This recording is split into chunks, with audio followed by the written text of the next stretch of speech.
بالله من الشيطان الرجيم.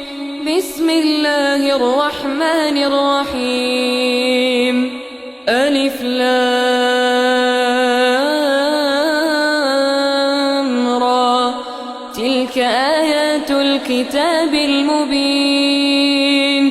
إنا أنزلناه قرآنا عربيا لعلكم تعقلون.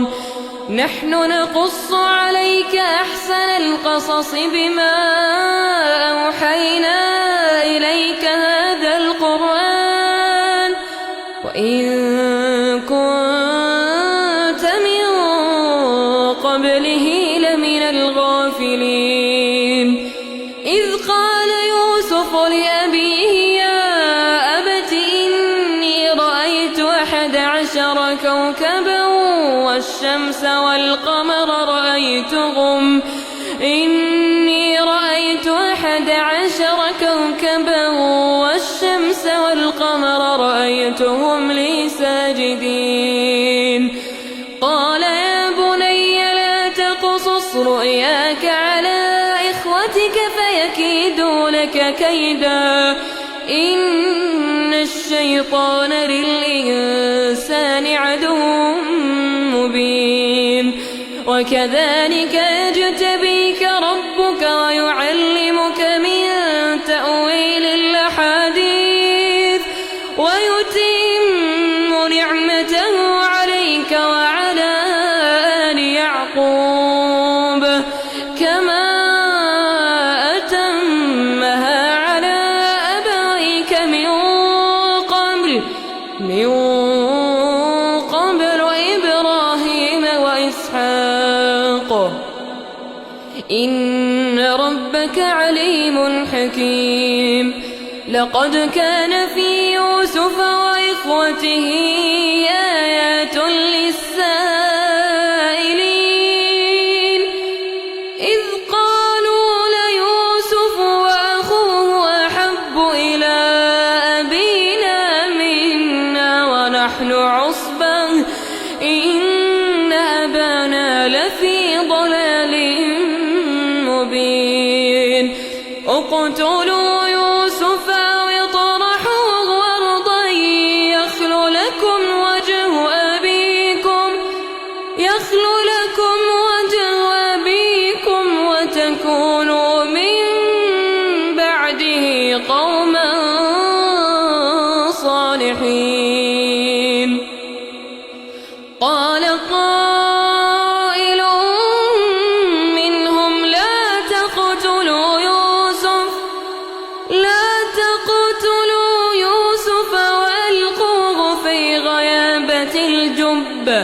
وألقوه في غيابة الجب يلتقطه بعض السيارة إن كنتم فاعلين. قالوا يا أبانا ما لك لا تأمنا على يوسف وإنا له لناصحون. أرسله معنا غدا يرتع ويلعب وإنا له لحافظون. قال إني ليحزنني أن تذهبوا به وأخاف أن يأكله الذئب وأنتم عنه غافلون. قالوا لئن أكله الذئب ونحن عصبة إنا إذا لخاسرون. فلما ذهبوا به وأجمعوا أن يجعلوه في غيابة الجب وأوحينا إليه لتنبئنهم بأمرهم هذا وهم لا يشعرون. وجاءوا أباهم عشاء يبكون. قالوا يا أبانا إن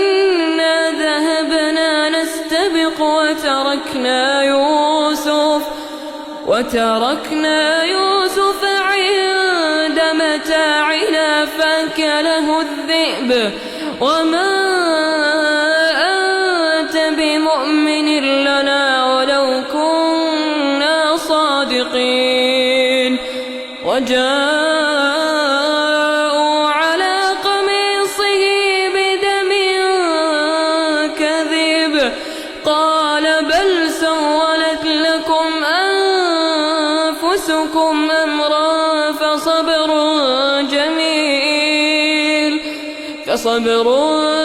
جميل والله المستعان على ما تصفون.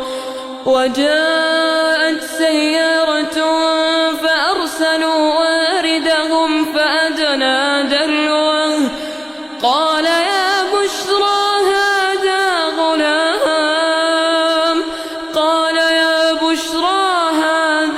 غلام وأسروه بضاعة والله عليم بما يعملون. وشروه بثمن بخس دراهم معدودة وكانوا فيه من الزاهدين. وقال الذي اشتراه من مصر لامرأته أكرمي مثواه عسى أن ينفعنا أو نتخذه ولدا. وكذلك مكنا ليوسف في الأرض ولنعلمه من تأويل الأحاديث والله غالب على أمره ولكن أكثر الناس لا يعلمون. ولما بلغ أشده آتيناه حكما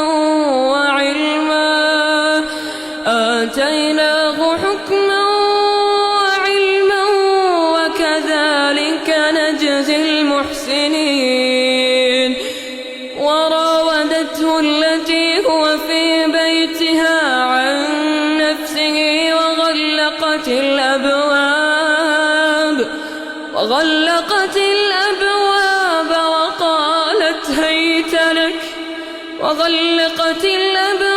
وقالت هيت لك قال معاذ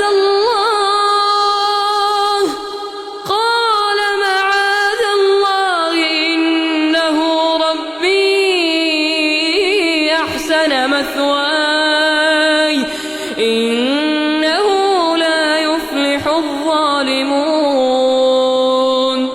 ولقد همت به وهم بها لولا أن رأى برهان ربه كذلك لنصرف عنه السوء والفحشاء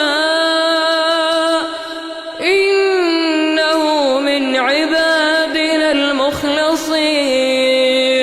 واستبق الباب وقدت قميصه من دبر وألف يا سيدها لدى الباب قالت ما جزاء من أراد بأهلك سوءا إلا أن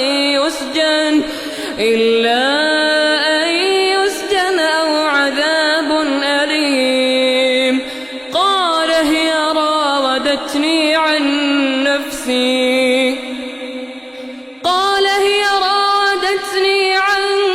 نفسي وشهد شاهد من أهلها إن كان قميصه قد من قبل فصدقت وهو من الكاذبين. وإن كان قميصه قد من دبر فكذبت وهو من الصادقين. فلما رأى قميصه قد من دبر قال إنه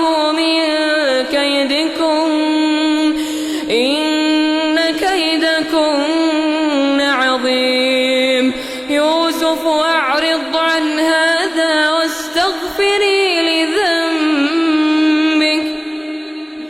واستغفري لذنبك إنك كنت من الخاطئين. وقال نسوة في المدينة امرأة العزيز تراود فتاها عن نفسه قد شغفها حبا إنا لنراها في ضلال مبين. فلما سمعت بمكرهن أرسلت إليهن وأعتدت لهن متكأ وآتت كل واحدة منهن سكينا وقالت اخرج عليهن.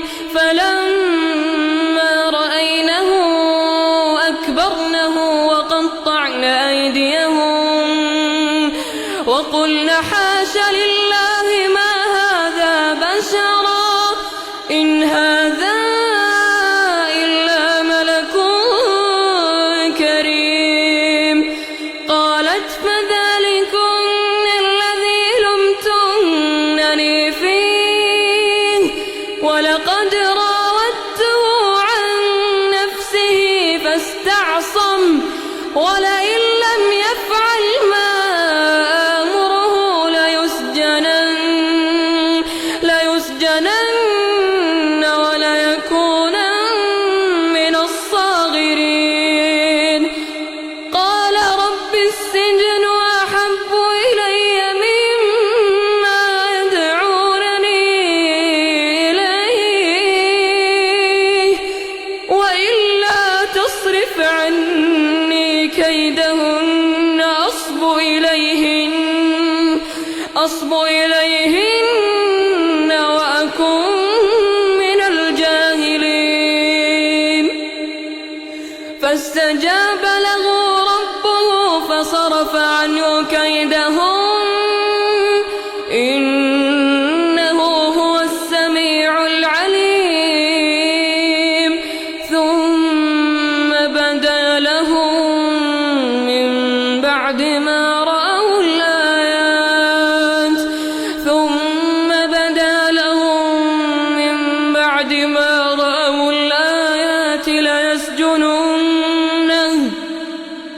ليسجننه حتى حين. ودخل معه السجن فتيان قال أحدهما إني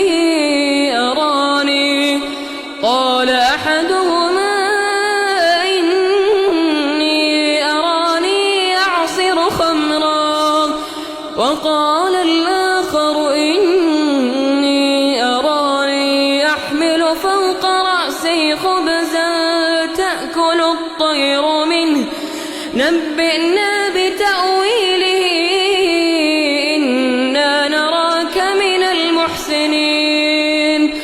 قال لا يأتيكما طعام ترزقانه إلا نبأتكما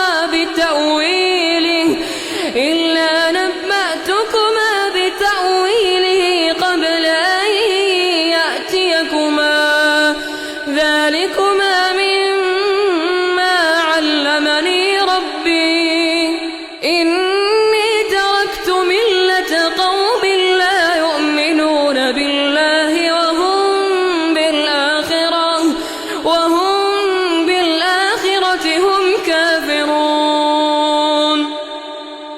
واتبعت ملة آبائي إبراهيم وإسحاق ويعقوب ما كان لنا أن نشرك بالله من شيء ذلك من فضل الله علينا وعلى الناس ولكن أكثر الناس لا يشكرون. يا صاحبي السجن أرباب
يا صاحبي السجن أما أحدكما فيسقي ربه خمرا وأما الآخر فيصلب فتأكل الطير من رأسه قضي الأمر الذي فيه تستفتيان وقال للذي ظن أنه ناج منهما اذكرني عند ربك فأنساه الشيطان ذكر ربه فلبث في السجن 9 سنين وقال الملك إني أرى 7 بقرات سمان يأكلهن 7 عجاف و7 سنبلات خضر وأخر يابسات يا أيها الملأ افتوني في رؤياي إن كنتم للرؤيا تعبرون قالوا أضغاث أحلام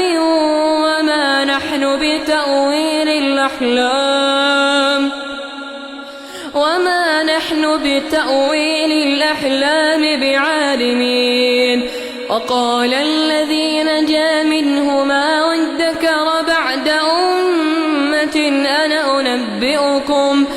أنا أنبئكم بتأويله فارسلون يوسف أيها الصديق وافتنا في 7 بقرات سمان يأكلهن 7 عجاف و7 سنبلات خضر وأخر يابسات لعلي أرجع إلى الناس لعلهم يعلمون قال تزرعون 7 سنين دأبا فما حصدتم فذروه في سنبله إلا قليلا مما تأكلون ثم يأتي من بعد ذلك 7 شداد يأكل ما قدمتم لهن إلا قليلا مما تحصنون ثم يأتي من بعد ذلك عام فيه يغاث الناس وفيه يعصرون وقال الملك ائتوني به فلما جاءه الرسول قال ارجع إلى ربك فاسأله ما بال النسوة اللاتي قطعن أيديهن إن ربي بكيدهن عليم قال ما خطبكن إذ راوتن يوسف عن نفسه قلن حاش لله ما علمنا عليه من سوء قالت امرأة العزيز الآن حصحص الحق أنا راودته عن نفسه وإنه لمن الصادقين ذلك ليعلم أني لم أخنه بالغيب وأن الله لا يهدي كيد الخائنين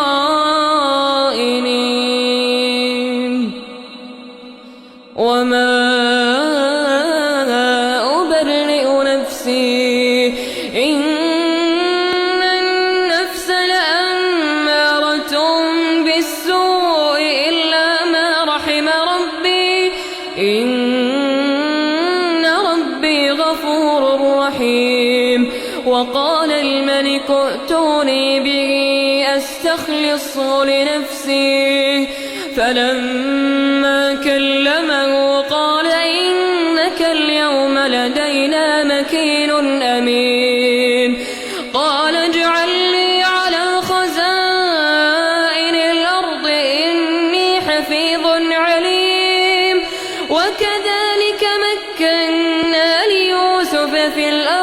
يتبوأ منها حيث يشاء نصيب برحمتنا من نشاء ولا نضيع أجر المحسنين ولأجر الآخرة خير للذين آمنوا وكانوا يتقون. وجاء إخوة يوسف فدخلوا عليه فعرفهم وهم له منكرون. ولما جهزهم بجهازهم قال ائتوني بأخ لكم من أبيكم ألا ترون أني أوفي الكيل وأنا خير المنزلين فإن لم تأتوني به فلا كيل لكم عندي ولا تقربون.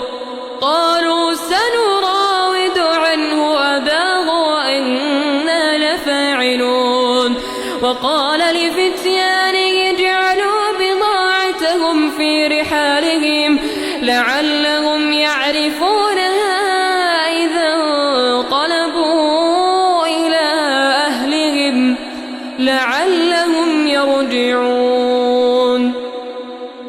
فلما رجعوا إلى أبيهم قالوا يا أبانا منع منا الكيل فأرسل معنا أخانا نكتل وإنا له لحافظون.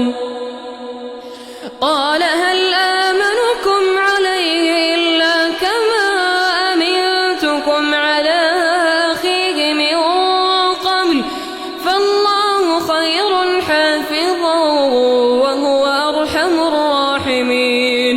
ولما فتحوا متاعهم وجدوا بضاعتهم ردت إليهم قالوا يا أبانا ما نبغي هذه بضاعتنا ردت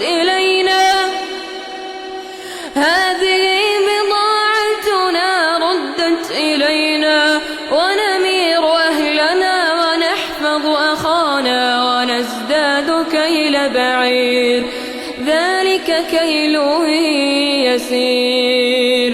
قال لن أرسله معكم حتى تؤتون موثقا من الله لتأتونني به إلا أن يحاط بكم.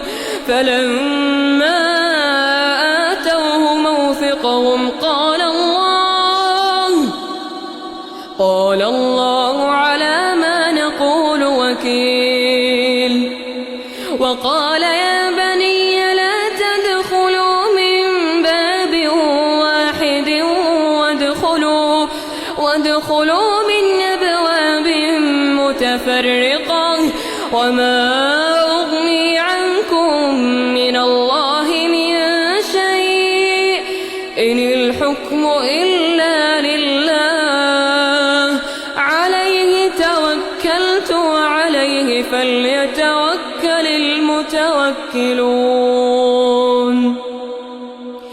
ولما دخلوا من حيث أمرهم أبوهم ما كان يغني عنهم من الله من شيء إلا حاجة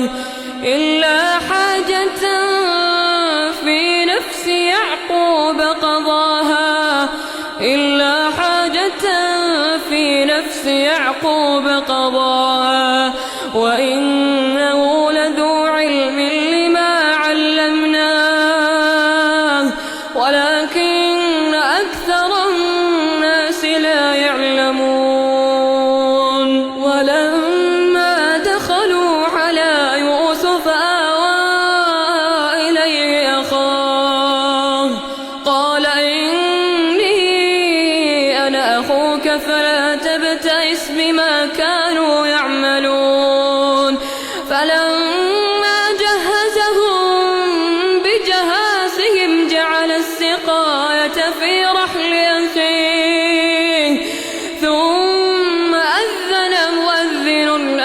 أيتها العير إنكم لسارقون قالوا وأقبلوا عليهم ماذا تفقدون قالوا نفقد صواع الملك ولمن جاء به حمل بعير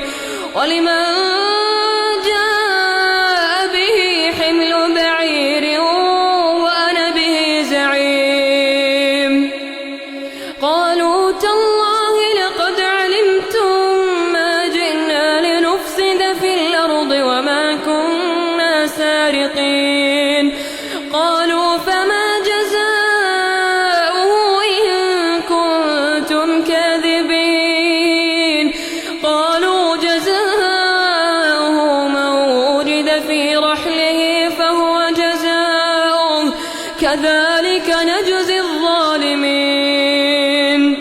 فبدأ بأوعيتهم قبل وعاء أخيه ثم استخرجها من وعاء أخيه كذلك كدنا ليوسف ما كان ليأخذ أخاه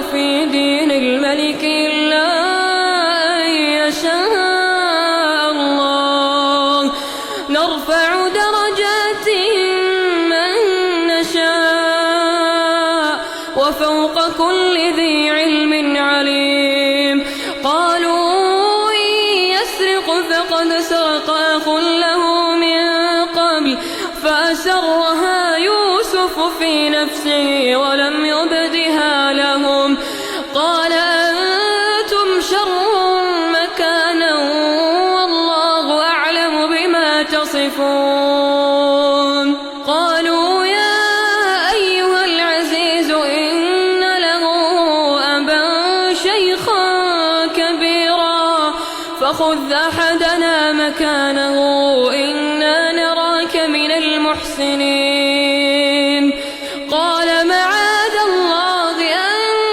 نأخذ إلا من وجدنا متاعنا عنده إنا إذا لظالمون فلما استيأسوا منه خلصوا نجيا قال كبيرهم ألم تعلموا أن أباكم قد أخذ عليكم موثقا من الله قال كبيرهم ألم تعلموا أن أباكم قد أخذ عليكم موثقا من الله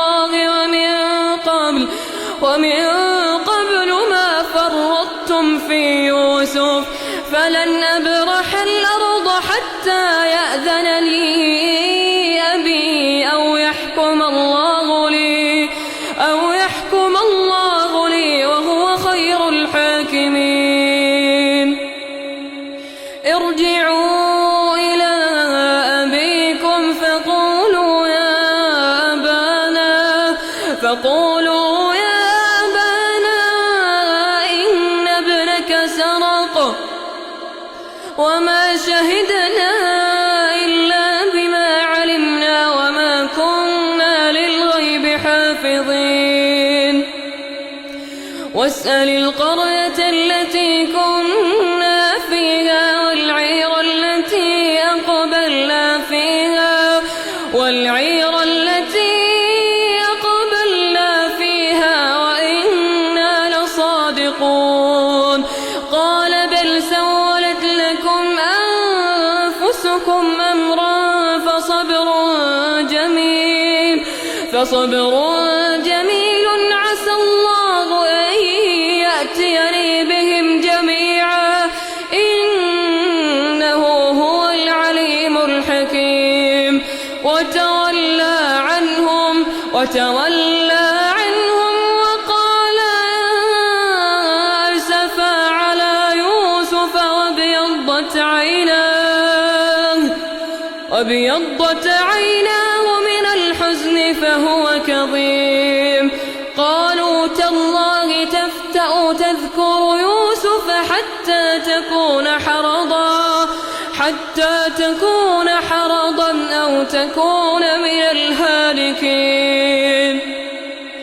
قال إنما أشكو بثي وحزني إلى الله وأعلم من الله ما لا تعلمون.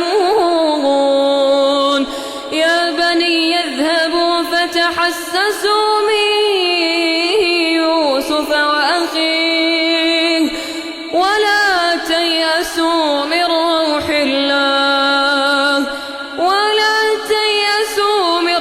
الله إنه لا ييأس من روح الله إلا القوم الكافرون. فلما دخلوا عليه قالوا يا أيها العزيز مسنا وأهلنا الضر وجئنا ببضاعة مزجاة فأوف لنا الكيل وتصدق علينا إن الله يجزي المتصدقين. قال هل علمتم ما فعلتم بيوسف وأخيه إذ أنتم جاهلون؟ قالوا وإنك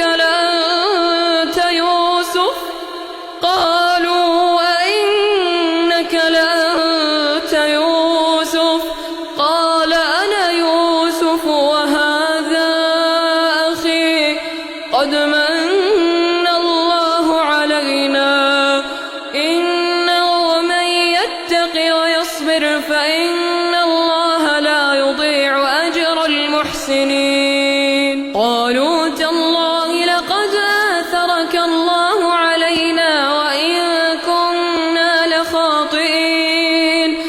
قال لا تثريب عليكم اليوم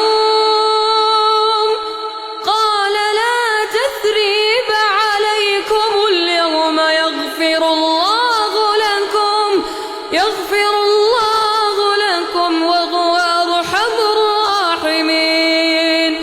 اذهبوا بقميصي هذا فألقوه على وجه أبي يأت بصيرا وأتوني بأهلكم أجمعين.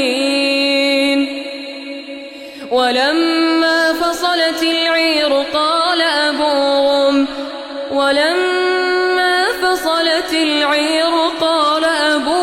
إني لأجد ريح يوسف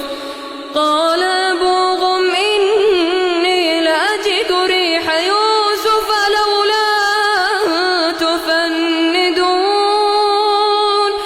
قالوا تالله إنك لفي ضلالك القديم. فلما جاء البشير ألقاه على وجهه فارتد بصيرا قال ألم أقل لكم إني أعلم من الله ما لا تعلمون. قالوا يا أبانا استغفر لنا ذنوبنا إنا كنا خاطئين. قال سوف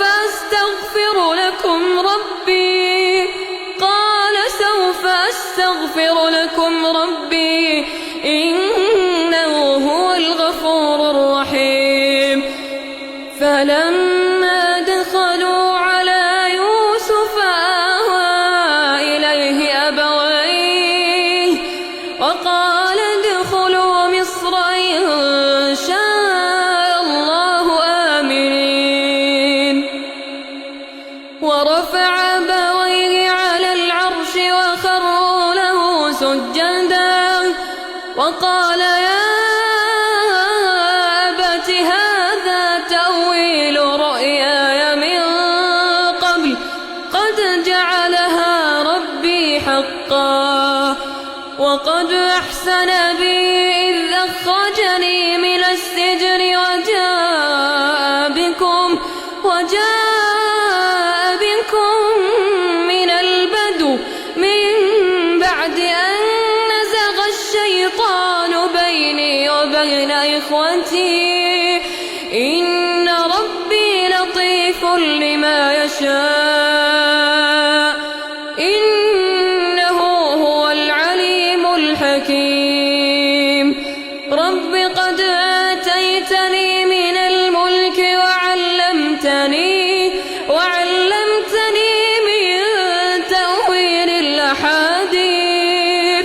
وعلمتني من تأويل الأحاديث فاطر السماوات والأرض أنت ولي في الدنيا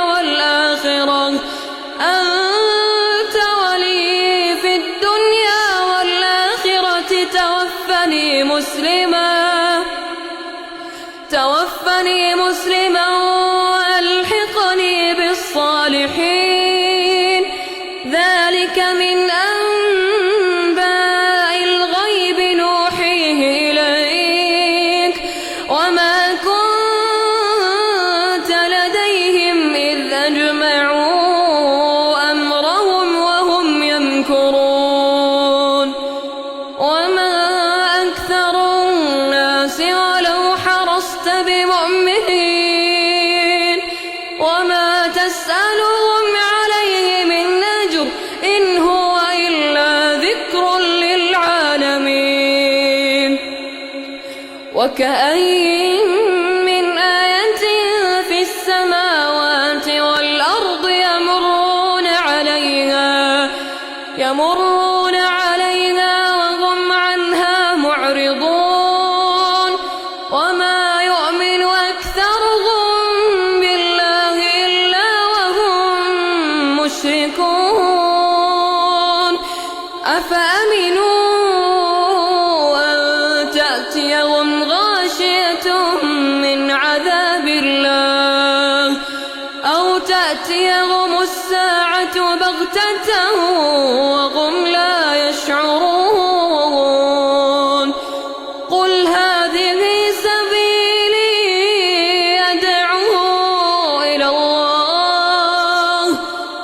أدعو إلى الله على بصيرة أنا ومن اتبعني وسبحان الله وما أنا من المشركين وما أرسلنا من قبلك إلا رجالا نوحي إليهم من أهل القرى أفلم يسيروا في الأرض فينظروا كيف كان عاقبة الذين من قبلهم ولدار الآخرة خير للذين اتقوا أفلا تعقلون حتى إذا استيأس الرسل وظنوا أنهم قد كذبوا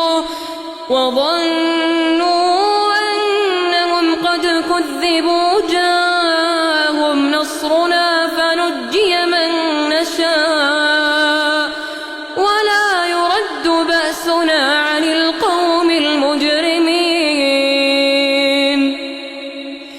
لقد كان في قصصهم عبرة لأولي الألباب ما كان حديثا يفترى ولكن تصديق الذي بين يديه وتفصيل كل شيء